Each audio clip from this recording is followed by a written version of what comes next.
സംസ്ഥാനത്തിന്റെ മുഖ്യമന്ത്രി വി.ഡി. സതീശൻ പ്രതിപക്ഷ നേതാവായിരുന്ന UDF-നെ നയിച്ച ഈ തെരഞ്ഞെടുപ്പിനെ നയിച്ച വി.ഡി. സതീശൻ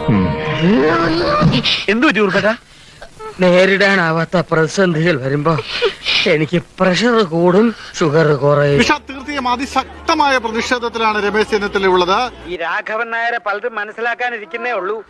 ഏതെങ്കിലും തരത്തിൽ ഒരു സമവായത്തെ കുറിച്ചോ അതല്ലെങ്കിൽ ചെന്നിത്തലയ്ക്ക് നൽകാൻ പോകുന്ന ഏതെങ്കിലും ഒരു പദവിയെ കുറിച്ചോ സംസാരിക്കാൻ പോലും ഖാർഗെ തയ്യാറായില്ല.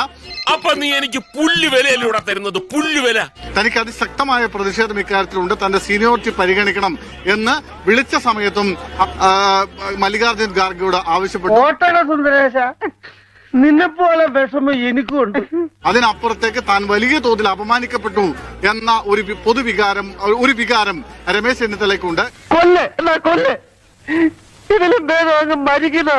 ഇതിന് പിന്നാലെയാണ് അദ്ദേഹം വീട്ടിൽ നിന്നിറങ്ങി മറ്റൊരിടത്തേക്ക് പോകുന്നത്.